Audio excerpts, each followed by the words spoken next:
뭐 해먹고 살아야 되나? 생계를 위해서 선택할 수 있는 건 비정규직이나 자영업자. 언제든 퇴사할 마음을 가지고 있습니다.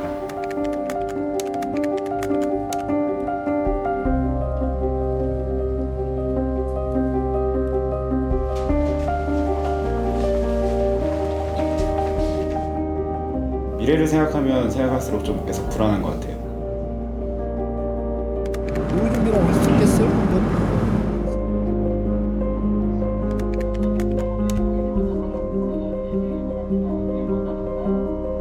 평범한 대한민국 사람으로서의 그런 삶은 좀 살기 힘들지 않을까. 지금의 현실과 꼭 닮아 있지만 이것은 1998년 봄 한 경제연구소가 전망한 미래의 모습이다.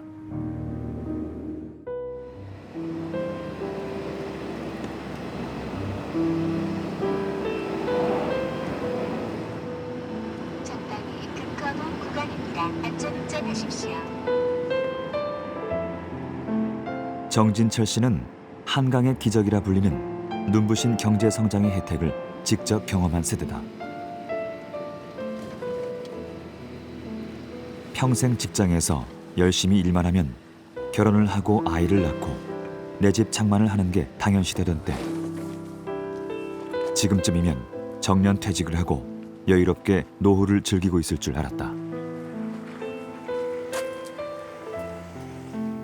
그때는 뭐 정년퇴임까지 당연히 하고 또 이제 연금제도가 있었으니까 연금을 받아서 생활하면 남부럽지 않게 그냥 편안하게 노후가 보장이 될 것이다 이렇게 생각을 해서 사실은 해오던 직장이었으니까 그때는 뭐 은행 공무원들보다 훨씬 더 좋았고 물론 그 전에는 은행이라는 데가 사실 판검사 부럽지 않을 정도로 이렇게 직업이 굉장히 좋다고 하는 그런 직업이었었고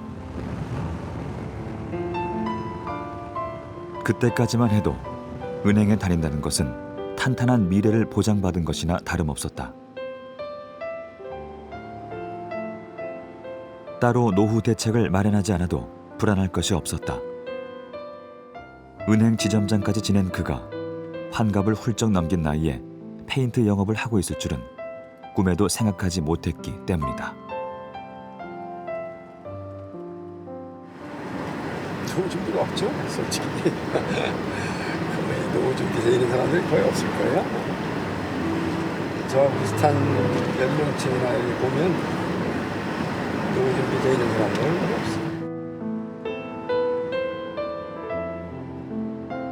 잘 다듬어진 고속도로를 달릴 줄 알았던 미래는 하루아침에 달라졌다. 20년 전 그날의 기억을 떠올리면 지금도 눈앞이 캄캄하다.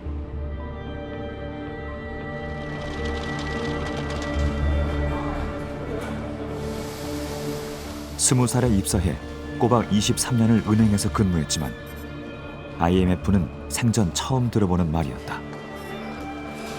친애하는 국민 여러분, 지금 우리 경제는 국제통화기금의 지원금융을 받지 않을 수 없는 어려운 상황에 처해 있습니다. TV를 보면 금방이라도 나라가 부도날 것만 같았다. 내로라 하는 대기업들까지 줄줄이 파산 위기에 처하고 구조조정, 정리해고 같은 흉흉한 말들이 연일 뉴스에 오르내렸다.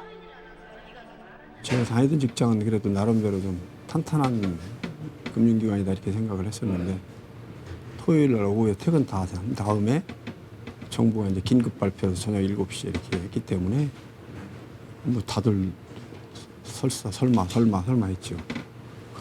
그럴 리가 없을 것이다 이렇게.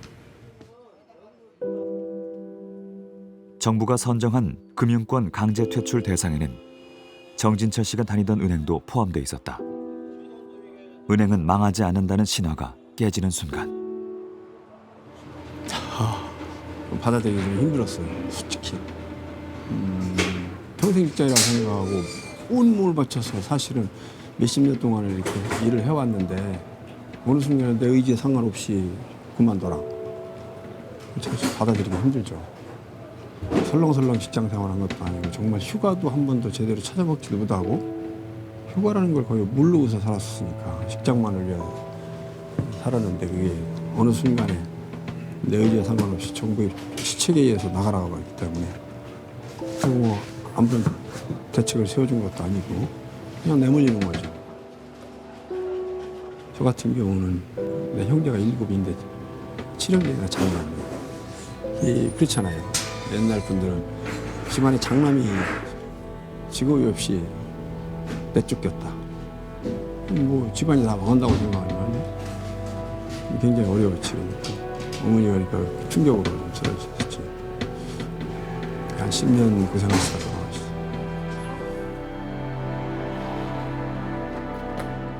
열심히 일한 죄밖에 없는데 하루아침에 실직자로 내몰린 억울함은 풀 길이 없었다. 평생 은행밖에 몰랐던 그가 할 수 있는 일은 많지 않았다. 처음 이 일을 시작했을 때도 현장에서 직접 페인트 칠을 하면서 모든 걸 다시 배워야 했다.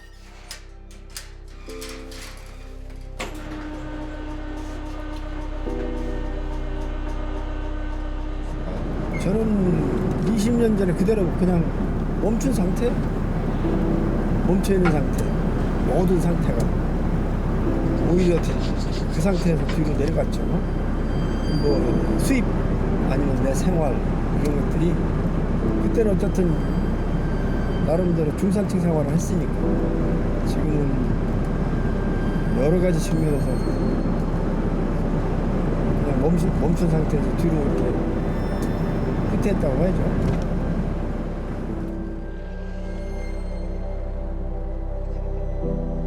유례없는 경제 성장의 혜택이 컸던 만큼 그 대가는 혹독했다.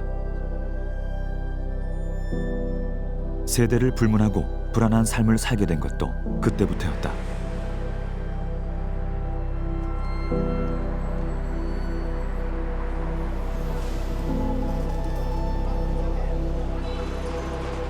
유난히 시렸던 겨울. 거리에는 양복을 입은 사람들로 넘쳐났다. 아무런 준비도 없이 실직자로 전락한 가장들은 그 사실을 가족에게 숨긴 채 매일 아침 공원으로 산으로 출근을 했다. 서울역은 집으로 돌아가지 못한 노숙자들로 빈틈이 없었다. 실직 노숙자라는 신조어까지 생겨날 정도였다.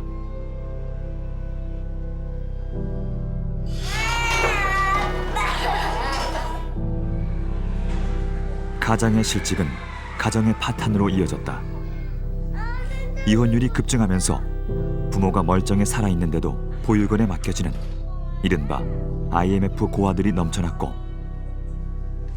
아픈 가족을 부양할 수 없어 병원에 버려두고 가는 일도 허다했다. 벼랑 끝에 내몰려 극단적인 선택을 하는 사람들도 급격하게 늘었다. 모두에게 참혹한 계절이었다.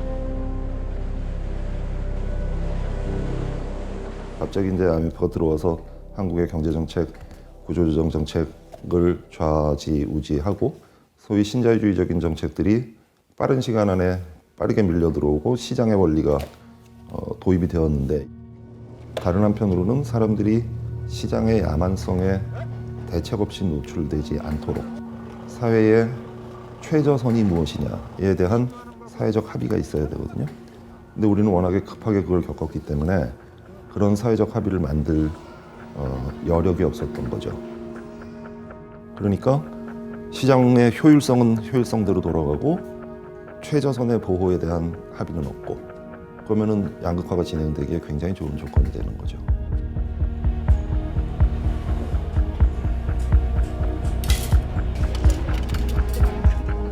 IMF에서 벗어나기만 하면 모든 것이 제자리로 돌아올 줄 알았던 국민들은 장롱 속에 꽁꽁 숨겨뒀던 달러에 결혼 예물과 돌반지까지 내놓으며 국난 극복에 힘을 보탰다.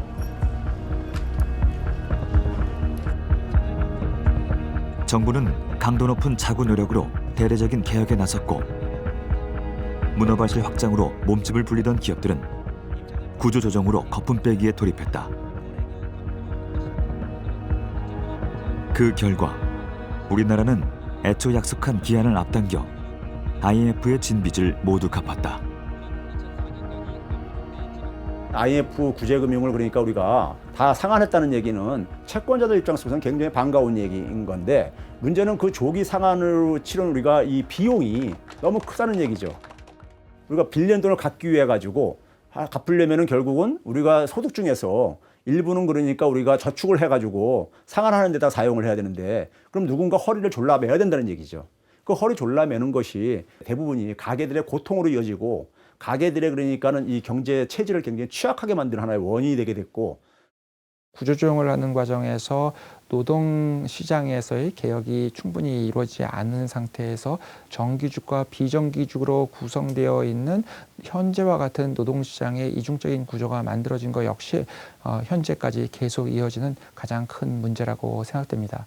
당시에 과잉 부채에 의한 투자가 이루어진 부분들은 상당히 정리가 됐었던 것은 사실입니다. 근데 그 과정에서 너무 많은 기업들이 쓰러진 부분이 있었고요. 이로 인해서 실업이 확산되어서 이후에 우리가 경기를 회복시키고 있는데 상당히 좀 어려움이 있었던 것도 사실이고요. 외환 위기는 끝이 났지만 IMF가 들이운 그림자는 길게 남았다. 당시 강제 퇴출을 당했던 충청은행 직원들은 지금도 만남을 이어가고 있다. 같은 직장에서 한솥밥을 먹던 이들은 그동안 각자 도생의 길을 걸어야만 했다. 누구는 자영업으로 성공했고, 누구는 신용불량자가 됐으며, 또 누구는 스스로 목숨을 끊었다는 소식도 들렸다. 저는 지금도 가끔씩 IMF 때 그날 아침을 생각하면 불쑥불쑥 화가 나요. 무슨 죄로 내가 길거리에 내몰렸지? 그게 가장 분하고, 그리고 또 뭔가 안 풀리는 일이 있을 때는 그런 꿈이 꺼져요. 그러니까 아직까지도 그게 저한테는 트라우마인 것 같아요. 분명히 IMF는 피해자가 있는데 피해자가 없는 것처럼, IMF가 있었기 때문에 지금 이렇게 우리가 잘 살고 있는 것처럼 이렇게 얘기를 한단 말이에요. 다 미화시켜가지고.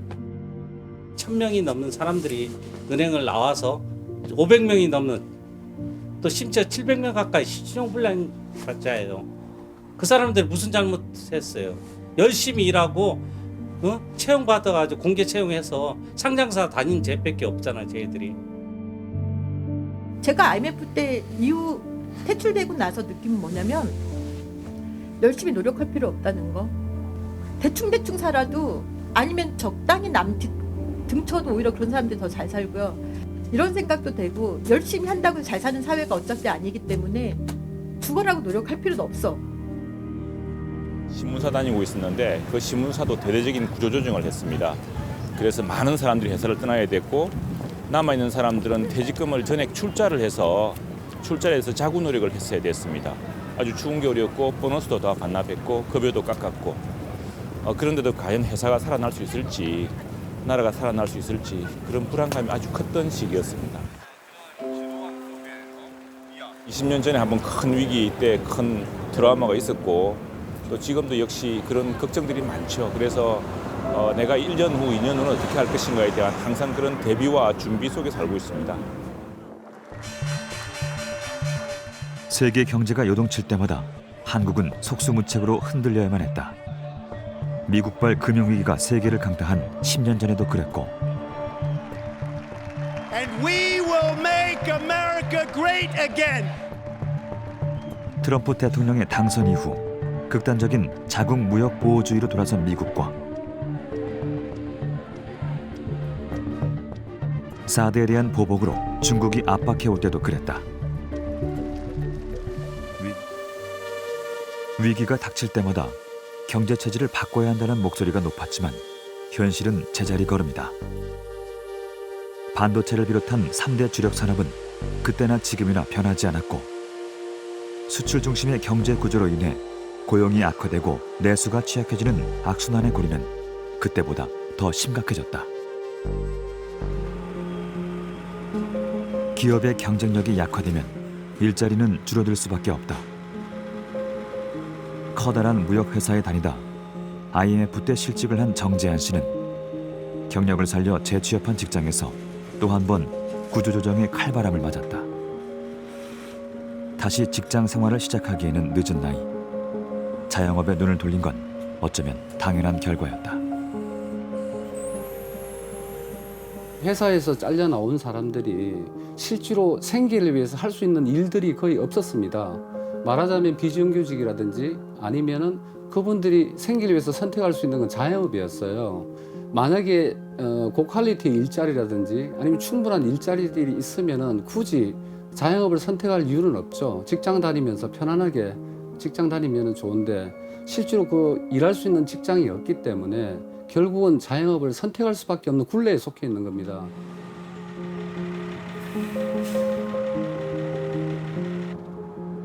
고물상을 시작할 무렵에는 수입이 꽤 짭짤했다. 하지만 너나 할 것 없이 자영업에 뛰어들면서 생존 경쟁은 갈수록 치열해졌다.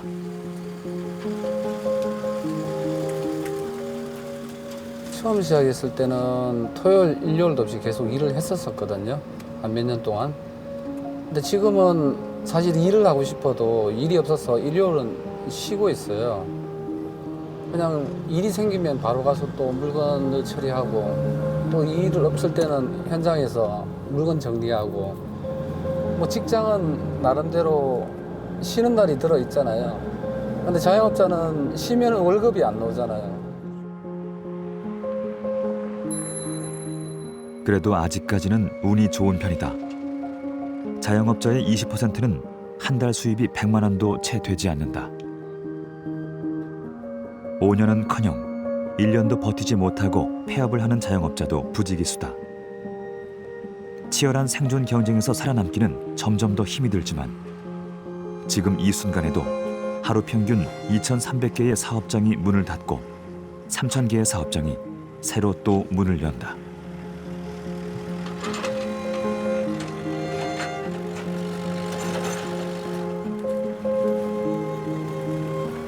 정재한 씨도 언제까지 버틸 수 있을지 자신이 없다.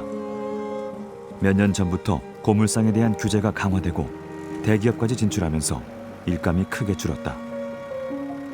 다른 일을 한다고 해서 뾰족한 수가 있는 것도 아니다. 생계를 위해 어쩔 수 없이 내몰린 길. 자영업자가 설 자리는 갈수록 좁아지는데 자영업을 선택하는 사람의 숫자는 줄어들 줄을 모른다. 옛날에는 만나면 안녕하십니까 라고 저희들 인사를 나눴었습니다. 근데 지금은 인사를 하면 죽겠다라는 소리를 먼저 대부분 하더라고요. 힘들어 죽겠다. 뭐가 힘들어 죽겠냐. 먹고 살기 힘들어 죽겠다. 그러니까 결국은 서민은 먹고 사는 문제인데요. 이 먹고 사는 문제를 정부가 풀어주지 않는다면은 이건 아주 심각한 문제가 발생할 것 같고요. 빚을 내서 자영업을 시작하고 자영업을 하면서 다시 빚이 쌓여가는 악순환은 해결될 기미가 보이지 않는다. 아무리 일을 해도 점점 먹고 살기 힘들어지는 상황에서 가계빚은 1,400조로 사상 최고치를 기록했다.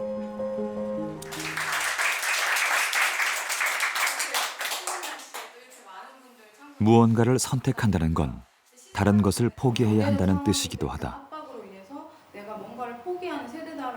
결혼과 출산을 넘어 인간관계, 꿈과 희망까지 포기해야 하는 청년 세대가 지금 현실에서 선택할 수 있는 건 그리 많지 않다. 결국은 현실에밖에 치중할 수 없는 삶이기 때문에 미래가 없기 때문에 욜로란 말이 되게 유행했던 것 같아요. 뭔가 제 꿈이 있고 뭔가 하고 싶은 그 이상적인 게 있는데 그런 걸 시도했을 때 불안감과 뭔가 이제 마주할 그런 한계들 때문에 그냥 현실에 안주하고 있을 때 뭔가 좀 힘들다고 느껴져요, 제 현실이. 내가 원하지 않지만 외부의 압박에 의해서 결정한 삶을 살 때 저는 돈 낼 때 되게 솔직히 돈 생각할 때 되게 힘들거든요. 지금 현실을 한마디로 표현하면 평범해지기 위해서 죽어라 노력해야 되는 시대? 그렇게 썼습니다.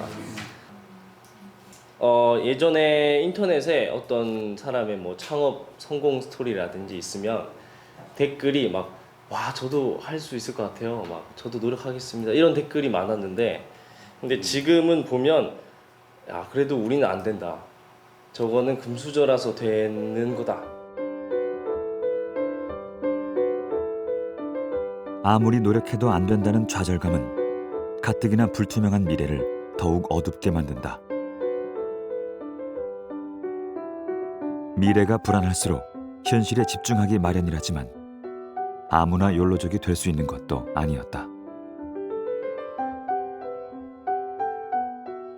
외국 여행을 가고 좋은 옷을 사서 나는 욜로다라고 과시할 수 없는 사람들은 인형 뽑기를 하는 거죠. 가성비가 높은. 내가 정해진 자원이 있는데 나의 욕구를 최대한 만족시킬 수 있는 것은 인형 뽑기를 해서 내가 갖고 싶은 인형을 갖는 것. 그래서 이 사이에서도 젊은 층 사이에서도 일종의 계층화가 생겨서 구매력이 있고 경제적인 그 수단을 갖고 있으면은 욜로족이 되는 것이고, 그렇지 않으면은 심증적으로는 공감하지만 뭐 인형 뽑기와 같은 다양한 형태로 자신들의 어떤 욕구를 발산하는 것이라고 볼 수 있겠죠. 저희가 최근 본 데이터 중에서 모바일 폰으로 쇼핑을 하잖아요. 횟수가 늘었어요. 그러니까 개수가 늘고 액수는 오히려 줄어요. 이유가 합이 정해져 있으니까. 그러면서 소비가 일상화된 것들이 좀 보이거든요. 그러니까 예전보다 더 많이 사는데 그렇다고 해서 그 많이라는 것이 액수로냐? 그건 아니에요. 자잘한 걸 많이 사줘요. 불안함이 작을 때는 소비를 통해서 그거를 해소하겠지만 정말 불안함이 커지면 저축을 많이 하고 어떤 것도 스pen딩하지 않는 형태로 가요. 불안 사회라는 말을 쓰기도 할 정도로 불안감이 굉장히 높은 사회죠. 그것의 원인을 한마디로 정리하라면 저는 각자 도생이라고 생각합니다.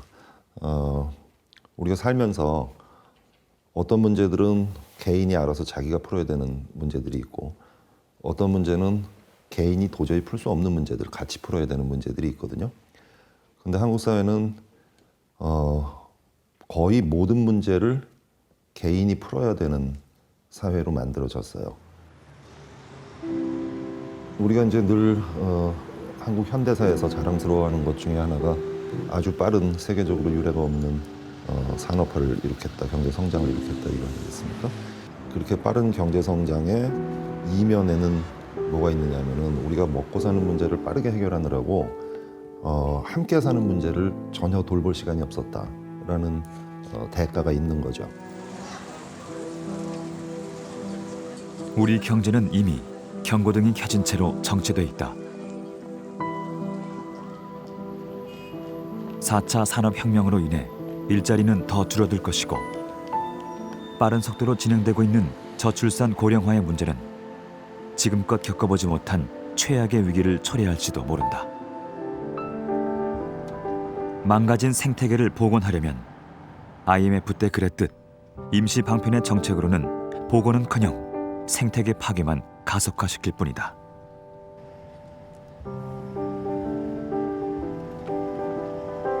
우리에게 남은 시간은 그리 많지 않다. 대체로 한 2023년 정도가 마지노선일 거라고 생각해요. 왜냐하면 지금도 고령화가 빠르지만 고령화가 급가속되는 시점이 2023년이거든요. 그때가 이제 우리 지금 인구 중에 제일 많은 수를 차지하는 베이비 부머 세대의 은퇴가 마무리되는 시점이에요. 그러면 700만 명이 경제활동 인구에서 비경제활동 인구로 돌아선다는 얘기죠. 그러면 부양의 부담이 굉장히 커질 것이고, 경제활동을 하는 경제활동 인구, 그러니까 세금 내는 인구는 갈수록 줄어드는데 부양해야 되는 인구는 지금보다 훨씬 많아지거든요. 그러면은 경제활동하는 그때 가서 세금 많이 내게 될 사람이 누군지를 생각해 보면 지금 취업의 어려움을 겪고 있는 20대, 30대예요. 그러면 이 사람들이 과연 이것을 감당할 수 있을 것인가?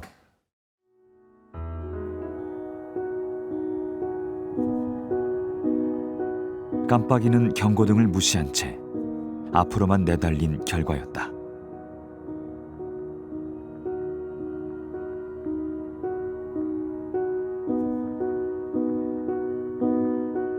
과오를 되풀이하지 않으려면 이제 완전히 새로운 생태계를 만들어야 한다.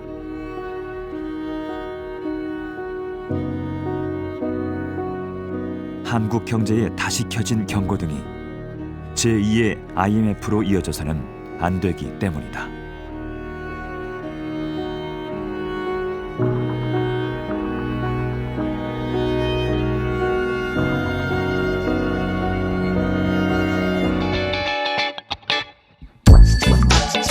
자.